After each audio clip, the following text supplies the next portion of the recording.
আমাৰ যি প্ৰচেষ্টা সেই প্ৰচেষ্টা অব্যাহত থাকিব আমাৰ টাফ একশন কঠোৰ পদক্ষেপ চলি থাকিব নৱেম্বৰ ডিসেম্বৰ মাহত আমি আৰু এবাৰ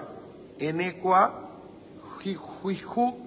কম বয়সতে বিয়া দিয়া ব্যক্তিসকলৰ বিৰুদ্ধে বা বিয়া কৰোৱা ব্যক্তিসকলৰ বিৰুদ্ধে আমি আকৌ এবাৰ ব্যৱস্থা হাতত লম মই ডিজিপি মহোদয়ক ইতিমধ্যে নিৰ্দেশ দিছো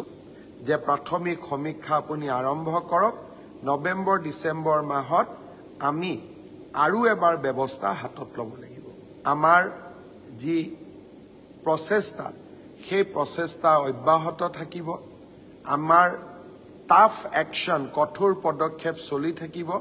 নৱেম্বৰ ডিসেম্বৰ মাহত আমি আৰু এবাৰ এনেকুৱা শিশু কম বয়সতে বিয়া দিয়া ব্যক্তিসকলৰ বিৰুদ্ধে বা বিয়া কৰোৱা ব্যক্তিসকলৰ বিৰুদ্ধে আমি আকৌ এবাৰ ব্যৱস্থা হাতত লম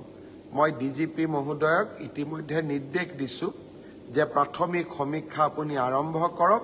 নৱেম্বৰ ডিসেম্বৰ মাহত আমি আৰু এবাৰ ব্যৱস্থা হাতত লব লাগিব আমাৰ যি প্ৰচেষ্টা সেই প্ৰচেষ্টা অব্যাহত থাকিব আমাৰ টাফ একশন কঠোৰ পদক্ষেপ চলি থাকিব নৱেম্বৰ ডিসেম্বৰ মাহত আমি আৰু এবাৰ এনেকুৱা শিশু কম বয়সতে বিয়া দিয়া ব্যক্তিসকলৰ বিৰুদ্ধে বা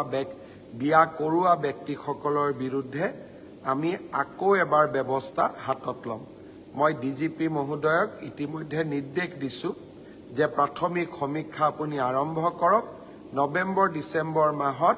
আমি আৰু এবাৰ ব্যৱস্থা হাতত লব লাগিব আমাৰ যি প্ৰচেষ্টা সেই প্ৰচেষ্টা অব্যাহত থাকিব আমাৰ টাফ একশন কঠোৰ পদক্ষেপ চলি থাকিব নৱেম্বৰ ডিসেম্বৰ মাহত আমি আৰু এবাৰ এনেকুৱা শিশু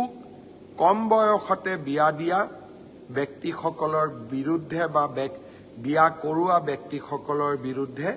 আমি আকৌ এবাৰ ব্যৱস্থা হাতত লম মই ডিজিপি মহোদয়ক ইতিমধ্যে নিৰ্দেশ দিছো যে প্ৰাথমিক সমীক্ষা আপুনি আৰম্ভ কৰক নৱেম্বৰ ডিসেম্বৰ মাহত আমি আৰু এবাৰ ব্যৱস্থা হাতত লব লাগিব